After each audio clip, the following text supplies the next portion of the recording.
Salam sejahtera, terima kasih karena bersama dengan saya di Nazilin Unity Channel. Malam ini saya nak kongsi dengan Anda semua. Inilah buktinya bahwa Mahathir benar-benar amat mahu berkuasa di Malaysia. Beliau tidak senang dengan siapapun Perdana Menteri yang dilantik selepas beliau. Apa yang lebih menarik ialah tindakan Tun Mahathir yang pilih-pilih bulu. Ada yang mengatakan bahawa ini juga bukti betapa diktatornya Mahathir. Saya pun tak pasti sejauh mana dakwaan itu. Tetapi, apa yang kita lihat, bukti menunjukkan bahawa Mahathir memang tidak dapat menerima sesiapapun pengganti beliau sebagai Perdana Menteri. Ada yang menjangkakan bahawa Mahathir mungkin hanya mahu setuju orang itu bagus memerintah kalau ikut teluding jari beliau. Hanya ikut arahan pengaruh Tun Mahathir, barulah itu orang yang bagus memerintah. Hari ini kita digemparkan dengan arahan terkini Mahathir kepada Anwar Ibrahim. Dia mengarahkan supaya Anwar Ibrahim bubar parlimen. Tapi nampaknya Mahathir lupa, dia tidak lagi relevan dan tidak akan sama sekali didengari oleh Anwar. Saya yakin beliau akan kecewa sampai melutut. Beliau tidak akan ada lagi harapan langsung. Apabila pendapat Anda tentang dakwaan netizen menyatakan bahawa Mahathir memang tidak relevan lagi? Sebelum saya teruskan ulasan kali ini, saya perkenalkan dulu kepada Anda semua, ini terapi imun Transfer Factor for Life. Terapi imun yang meningkatkan daya imun badan kita sehingga 400%. Secara umum dan ringkasnya, terapi imun ini mendidik dan menguatkan daya imun badan kita. Dan secara umum dan ringkasnya, apabila imun badan kita lemah, kita kena penyakit sukar untuk sembuh dan kita merana seumur hidup. Tapi, dengan imun badan yang meningkat, dididik menjadi bijaksana, kita jadi sembuh daripada penyakit karena imun badan kita bertindak seperti sekumpulan askar dan doktor yang merawat kita daripada dalam. Dapatkan produk yang hebat ini melalui nombor telefon yang tertera. Ingat, produk ini lulus KKM dan diperakui halal, juga diperakui oleh dokter-dokter di seluruh dunia. Mungkin ini jawaban kepada doa Anda selama ini untuk mendapatkan kesihatan yang berkekalan dan dipulihkan. Saudara, inilah bukti betapa Mahathir betul-betul tidak lagi relevan. Inilah bukti bahawa Mahathir hanya suka Perdana Menteri yang ada di telunjuk beliau. Ini adalah buktinya. Pada tahun 2020, saudara-saudara sekalian, buktinya ialah apabila siapa saja Perdana Menteri yang dilantik selepas Mahathir akan ditolak oleh Mahathir kalau tidak seturut kehendak beliau. Apa yang Mahathir mahu sebenarnya? Adakah dia mahu Perdana Menteri itu atas boneka semata-mata? Pada tahun 2008, ketika itu adalah Perdana Menteri adalah Abdullah Ahmad Badawi. Apa yang berlaku ialah Mahathir tetap mengarahkan, mencadangkan Abdullah meletakkan jawatan dan menambah beliau tersilap melantik beliau. Mahathir tidak suka.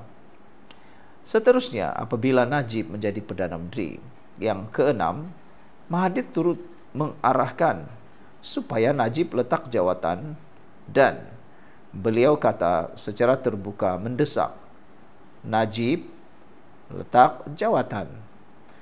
Pada Perdana Menteri yang ketujuh, apabila Mahathir dilantik sebagai Perdana Menteri yang ketujuh kali kedua, akhirnya semua orang yang diarah letak jawatan, Mahathir juga turut letak jawatan. Ada yang menyatakan inilah hukum karma tertinggi untuk Mahathir. Dia terpaksa letak jawatan karena kehilangan sokongan menurut Mahathir. Namun ada netizen menyatakan bahawa sebenarnya Tun Mahathir letak jawatan kerana tidak mahu memberi peluang laluan kepada Anwar menjadi Perdana Menteri. Selepas beliau letak jawatan, digantikan melalui langkah Sheraton oleh Muhyiddin Yassin. Namun apa yang berlaku, Mahathir juga tidak setuju dengan Muhyiddin. Pada 7 Januari 2021, Mahathir mengarahkan Muhyiddin letak jawatan. Ini pada 2021 selepas langkah Sheraton. Tapi yang herannya, Mahathir kini bersama dengan orang yang menjadi pemimpin Perikatan Nasional, bersama-sama beliau bekerja sama pula menjatuhkan Anwar. Saya nak tanya satu soalan. Kalau Muhyiddin jadi Perdana Menteri, adakah terjamin Mahathir akan suka lagi atau dia juga tidak mahu lagi? Lalu, siapa saja yang dia mahu? Dirinya sendiri. Manakala pada tahun 2020, ketika itu Perdana Menteri adalah pada tahun 2021, Muhyiddin juga diarah letak jawatan. Nasihat daripada Mahathir. Dan pada tahun 2022, Perdana Menteri yang menggantikan Muhyiddin selepas Muhyiddin Yassin meletakkan jawatan ialah Ismail Sabri Yaakob, pengerusi penaja Gerakan Tanah Air Pejuang GTA, yang berkata juga bahwa individu lain perlu menggantikan Ismail Sabri. Ini pun dia tak suka. Dan kini, selepas 25 tahun, Dr. Mahathir pula mahu turun demo desak Anwar letak jawatan. Tapi malangnya, dalam semua orang yang menjadi Perdana Menteri, satu-satunya Perdana Menteri yang Mahathir tidak berjaya jatuhkan, mengarahkan letak jawatan ialah Anwar. Agak pada pendapat Anda, kenapa dan adakah Mahathir mampu melakukannya? Saya menjangkakan Mahathir memang tidak akan berjaya sama sekali. Itu sebabnya beliau amat berduka cita apabila mengetahui Anwar Ibrahim akhirnya jadi Perdana Menteri. Banyak benda yang sebenarnya Mahathir takut. Mungkin dia takut, mungkin dia risau. Terkini, Anwar Ibrahim membongkar lagi tentang kekayaan anak beranak yang menurut Anwar maha kaya. Siapakah yang dimaksudkannya? Anda mungkin tahu. Sekian untuk kali ini. Jangan lupa tinggalkan komen Anda. Salam sejahtera, terima kasih karena bersama dengan saya di Nazilin Unity Channel. Kali ini kita mau ulas tentang Himpunan Turun Anwar, dedah kelemahan PN dan puncak kegagalannya. Berikut adalah jawaban Datuk Seri Anwar Ibrahim, Presiden PKR dan Perdana Menteri Malaysia berhubung Himpunan Turun Anwar, anjuran Perikatan Nasional PN dan PAS, serta kelemahan yang dibongkarkan beliau terhadap pihak pembangkang. Kenyataan Perdana Menteri selepas Himpunan Turun Anwar amatlah mengejutkan kita. Beliau bukannya marah atau takut. Bahkan Anwar Ibrahim satu-satunya Perdana Menteri di dunia ini yang mendoakan seteru politiknya supaya selamat pulang dan selamat kembali. Begitulah Anwar Ibrahim, mempunyai daya kepimpinan luar biasa, tak takut ditumbangkan, karena dia tahu semuanya itu retorik semata-mata. Kenyataan Perdana Menteri selepas Himpunan Turun Anwar, yang pertama, hanya seruan turun Anwar tanpa isu yang kukuh dan nyata. Anwar Ibrahim, Perdana Menteri Malaysia, menyatakan bahawa tiada isu asas seperti pendidikan, ekonomi maupun perpaduan yang dibangkitkan sepanjang himpunan. Hanya seruan supaya beliau berundur.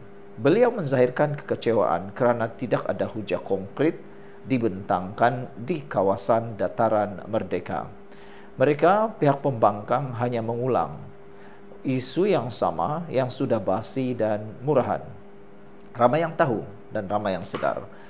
Sebelum kita teruskan ulasan kali ini, jangan lupa tinggalkan komen Anda, tekan butang subscribe dan tinggalkan komen Anda dengan tanda pagar Kami Sayang Anwar. Malam ini saya nak kongsikan dulu dengan Anda semua, ini terapi imun Transovector for Life, terapi imun yang meningkatkan daya imun badan kita sehingga 400%. Secara umum dan ringkasnya, kita kena penyakit karena daya imun badan kita yang lemah. Kita tidak kuat melawan penyakit karena imun badan kita yang jadi bodoh. Apabila imun badan kita jadi bodoh dan tidak melawan penyakit, maka kita tidak sembuh daripada sebarang jenis penyakit. Melalui daya imun badan kita yang kuat, kita sembuh daripada semua jenis penyakit. Jadi, dapatkan produk yang hebat ini melalui penemuan dokter-dokter di seluruh dunia, penemuan paling ajaib dan paling agung pada abad ini. Dapatkan yang melalui nombor telefon saya yang tertera. Produk ini lulus KKM, diperakui oleh dokter-dokter di seluruh dunia dan juga halal. Saudara, Apalagi yang dinyatakan selepas himpunan turun Anwar. Sentimen politik kebencian bukan berdasarkan fakta. Beliau menyifatkan himpunan itu sebagai usaha menyemai kebencian politik. Tiada isu konkret disampaikan, hanya tumahan umum. Namun beliau juga bersyukur ia berlangsung dalam suasana yang aman. Ketiga, kerajaan terbuka untuk mendengar dan membetulkan kelemahan. Anwar mengakui kerajaan masih ada kekurangan dan komited memperbaiki kelemahan secara berperingkat. Beliau turut menyambut baik proses usul undi tidak percaya jika benar dibawa ke parlimen oleh pihak pembangkang. Tapi sehingga kini belum lagi ada keberanian daripada pembangkang sehingga penyokong mereka sendiri mula sadar bahawa itu hanya retorik semata-mata. Mereka nyatakan mereka kononnya ada sokongan, tetapi itu semua hanyalah igawan di tengah bolong. Kelemahan Perikatan Nasional yang turut dibangkitkan oleh Anwar ialah himpunan gagal memenuhi sasaran penyertaan. Perikatan Nasional menjangka yang hadir hingga 1 juta orang. Namun, laporan media rasmi menyatakan hanya kira-kira 25.000 orang yang hadir. Itu pun adalah jangkaan teramai. Menurut laporan yang dikeluarkan oleh PDRM, hanya 18.000 yang hadir. Anggaran Perikatan Nasional pula hanya 0,4% dari pengundi mereka pada PRU 15. Kedua, himpunan lebih mencerminkan kelemahan pembangkang. Sebaliknya, ia menunjukkan pembangkang tidak berjaya hadir dengan fakta atau hujah, hanya laungan tanpa mengemukakan alternatif jelas. Ini menyerlahkan ketidakmatangan politik mereka dalam memberi tekanan sebenar kepada kerajaan Anwar Madani. Jadi, ringkasan jawapan Anwar ialah tuduhan utama himpunan tersebut tiada isu substantif dikemukakan, hanya seruan turun Anwar. Pandangan Perdana Menteri, tindakan penghancur lebih kepada menyemai kebencian daripada menyuarakan dasar. Keseriusan tuntutan pula ialah kehadiran bukan pengambilan waktu wakil masyarakat. Ini membuka ruang pembangkang ditimpa keraguan. Keempat, kerajaan ambil pendekatan yang matang apabila kerajaan Malaysia Demokrasi menyatakan, menunjukkan bahawa kerajaan yang sekarang ini adalah kerajaan yang terbuka terhadap kritikan dan tetap berintegriti untuk memperbaiki diri. Inilah kerajaan yang sebenarnya diimpikan oleh rakyat Malaysia. Bukannya kerajaan yang menutup parlimen, takut dengan sidang media dan tidak menjawab media. Sekian dulu untuk kali ini. Jangan lupa tinggalkan komen Anda. Bye-bye. Salam sejahtera. Terima kasih karena bersama dengan saya di Nazilin Unity Channel. Saya tercari-cari dan saya terfikir-fikir. Satu soalan daripada netizen.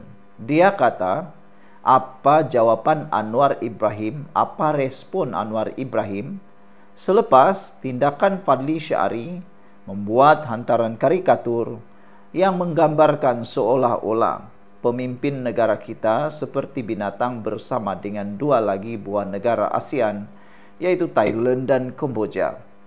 Dalam hantaran itu ada binatang menyerupai monyet, biri-biri dan kambing. Soalan netizen itu ialah apa respon Anwar Ibrahim? Apa pandangan Anwar Ibrahim dan apa tindakan Anwar Ibrahim? Adakah Anwar Ibrahim akan bertindak seperti bekas seorang Perdana Menteri yang lain yang ada di Malaysia, masih hidup tapi sudah terlalu tua? Kalau masa dia dulu ada ISA, orang yang buat macam itu confirm dah kena masuk ISA. Tapi sekarang tidak ada lagi ISA. Apa pula komen Anwar Ibrahim? Apa tindakan Anwar Ibrahim? Saudara, tidak ada apa-apa kenyataan setakat ini yang keluar daripada Anwar Ibrahim. Tetapi kita boleh menjangkakan jawapan Anwar Ibrahim. Apa jangkaan kita? Saya akan ulas sebentar lagi. Ikuti terus ulasan ini sampai habis, tapi sebelum itu saya perkenalkan dulu kepada Anda. Ini terapi imun Transfer Factor for Life, terapi imun yang mendidik, menguatkan imun badan kita. Secara ringkas dan umumnya, kita tidak sembuh daripada sebarang penyakit karena imun badan kita yang lemah. Kita mudah kena penyakit karena imun badan kita yang tidak lagi kuat. Kita juga tidak sembuh dari semua jenis penyakit, dari besar sampai yang kecil, karena imun badan kita yang sudah tidak kuat, tidak bijaksana, dan bertindak bodoh. Imun badan yang bertindak bodoh lagilah sengsara, karena imun badan kita melawan diri badan kita sendiri. Lalu kita sengsara dan sakit. Tapi terapi imun transfer factor for life ini bukan saja meningkatkan imun badan kita, tetapi juga mendidik imun badan kita menjadi sangat bijaksana dan tidak menyerang badan kita sendiri. Dia dididik untuk mengetahui mana satu kawan, mana satu lawan. Produk ini lulus KKM, halal, dan diperakui oleh dokter-dokter di seluruh dunia. Produk ini juga, terapi imun ini juga adalah penemuan paling bersejarah dalam dunia perubatan kedokteran abad ini. Saudara dapatkan produk ini melalui nomor telepon saya yang tertera. Jangan tangguh-tangguh lagi, karena mungkin ini jalan penyelesaian masalah kesehatan Anda yang Tuhan hantar untuk Anda semua. Saudara-saudara sekalian, tidak ada jawaban yang ditemukan setakat ini berkait dengan kenyataan ataupun jawaban balas daripada Anwar selepas digambarkan seakan-akan binatang.